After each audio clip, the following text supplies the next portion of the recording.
A paz do Senhor Jesus, queridos.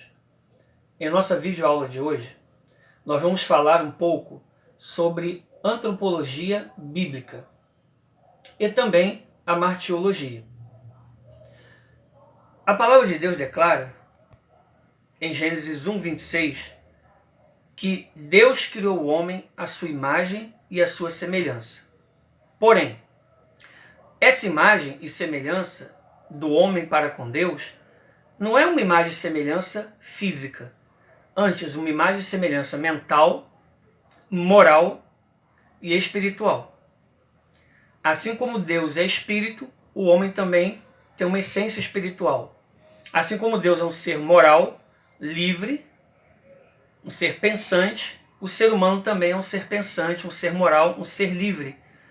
Assim como Deus faz o que quer, o ser humano também faz o que quer. O ser humano possui o livre-arbítrio dado por Deus. Existem várias analogias entre Deus e o homem. Assim como Deus é uma trindade, Pai, Filho e Espírito Santo, o ser humano é corpo, alma e espírito, constituindo também uma triunidade. A Bíblia declara que Deus colocou o primeiro casal no jardim do Éden e que foi feito um teste. E a Bíblia chama de conhecimento do bem e do mal, de um fruto.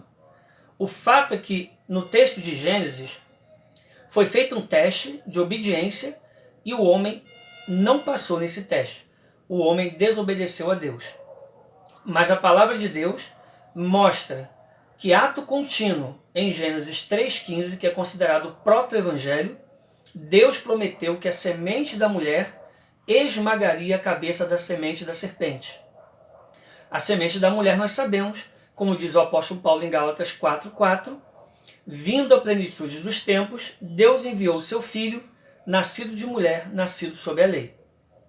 No Evangelho de João diz que Deus se fez carne e habitou entre nós, cheio de graça e de verdade, e vimos a sua glória como a glória do unigênito do Pai.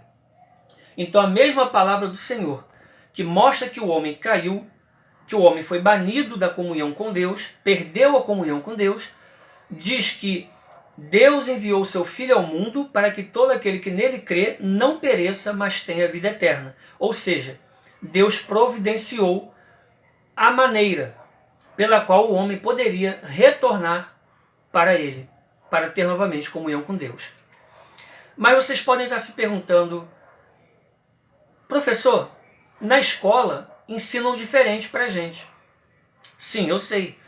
Nos livros textos de ciência na escola, primeiro grau, segundo grau, até nas universidades, é ensinado a teoria de Charles Darwin, que escreveu o livro A Origem das Espécies, pela seleção natural, em 1859.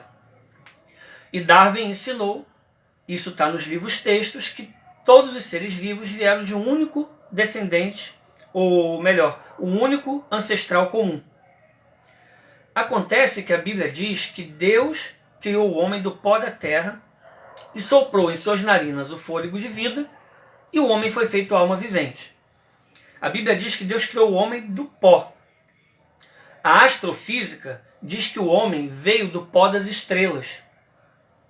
Acontece que na visão naturalista do darwinismo, eles pensam que o nada criou tudo que existe. Eles pensam que a matéria, o tempo e o espaço são eternos. E isto é uma contradição à luz da própria cosmologia atual, a cosmologia do Big Bang, que mostra que houve um início, que houve um começo do universo, uma grande explosão. E se houve um início, também haverá um fim. O universo, todo o sistema, todo o cosmos, caminha para uma plenitude, caminha para um ápice. Inclusive, uma das leis da termodinâmica, que é a entropia, mostra que a energia utilizável do universo está se desgastando, está se transformando em calor. Toda a criação sofre a ação da entropia, inclusive o ser humano nas suas células. Ele passa pela ação da entropia. Mas então, qual é a visão correta? A visão bíblica ou a visão darwiniana, de um ancestral comum? De que todos os seres vieram de um único ser que surgiu do nada dentro da sopa primordial e saiu de dentro da sopa e foi se transformando com o passar de milhões e milhões e milhões de anos até chegar ao ser humano. Bem, acreditar que o nada criou tudo o que existe, tem que ter mais fé do que para acreditar na palavra de Deus, que diz que um ser inteligente interfere na matéria que ele mesmo criou, ou seja, cria o homem da matéria, do pó, e depois sopra no homem fôlego de vida. Houve uma ação inteligente atuando sobre a matéria.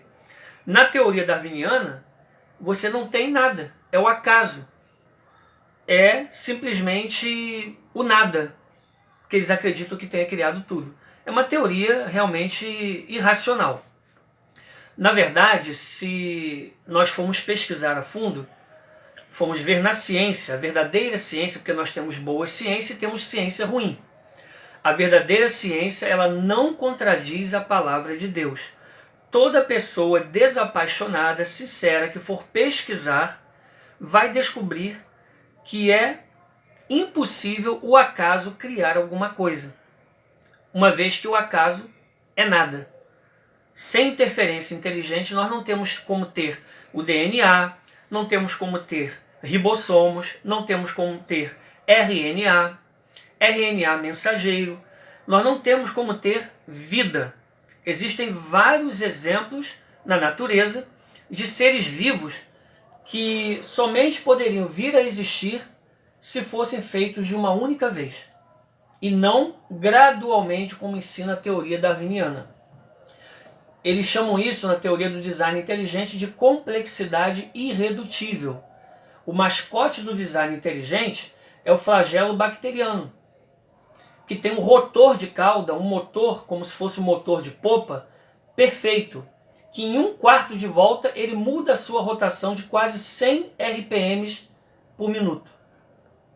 É um exemplo de design inteligente incrível na natureza, mas tem vários outros exemplos.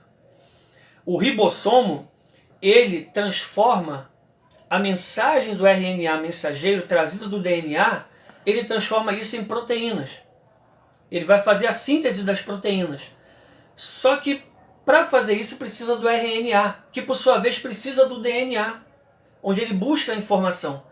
Os três precisariam estar juntos desde o início da primeira vida na Terra para que fosse possível a síntese de proteínas, para que fosse possível perpetuar a vida.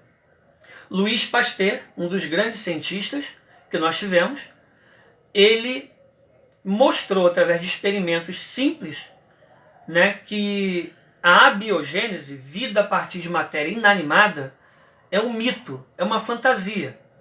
É conto da carochinha. Somente vida pode criar vida. Somente vida ainda inteligente pode criar vida inteligente. O homem jamais conseguiu provar até hoje que vida veio a partir de matéria inanimada. Eu sei que a gente vê o tempo todo nos filmes de Hollywood, na televisão, no cinema, filme do X-Men, aqueles sentinelas que atacam os X-Men e eles se transformam, eles se transmutam imediatamente ao serem atacados, de gelo, de fogo, enfim, eles mudam a sua forma, a sua matéria, a sua organização celular, mas isso é mito, isso jamais vai acontecer, isso não está acontecendo, isso nunca aconteceu na natureza, nunca foi observado.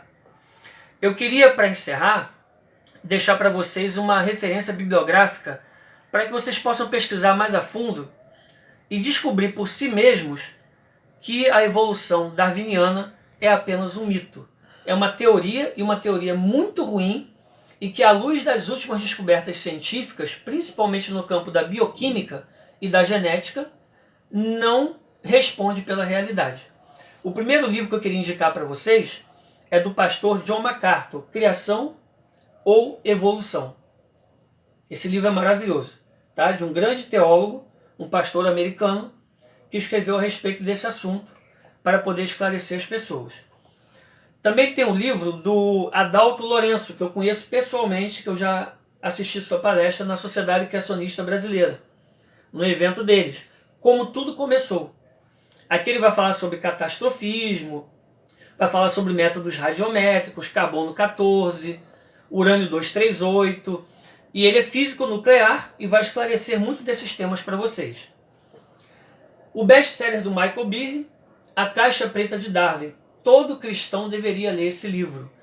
Todo aluno de universidade deveria ler esse livro, e até mesmo de segundo grau. Darwin no Banco dos Réus, Philip Johnson, advogado especialista na lógica dos argumentos. Outro livraço. Esses dois livros, todo estudante de universidade americana que estuda biologia são obrigados a resenhar. Aqui no Brasil, infelizmente, a maioria dos nossos professores ateus ou agnósticos, enfim, preconceituosos, nem mesmo indicam para os alunos. E por fim, o melhor livro que eu já li de todos sobre esse tema, Fomos Planejados, Dr. Marcus Eberlin. A editora é a Universidade Mackenzie. É o melhor livro que eu já li sobre esse tema, especificamente design inteligente. O livro todo, mais de 400 páginas, muito bem embasado cientificamente. Eu acredito que dificilmente nós teremos nos próximos anos um livro tão bom sobre ciência, sobre design inteligente, mostrando que o acaso jamais poderia criar o ser humano ou criar qualquer coisa que nós temos hoje no nosso universo. Que Deus abençoe a todos, eu agradeço a oportunidade.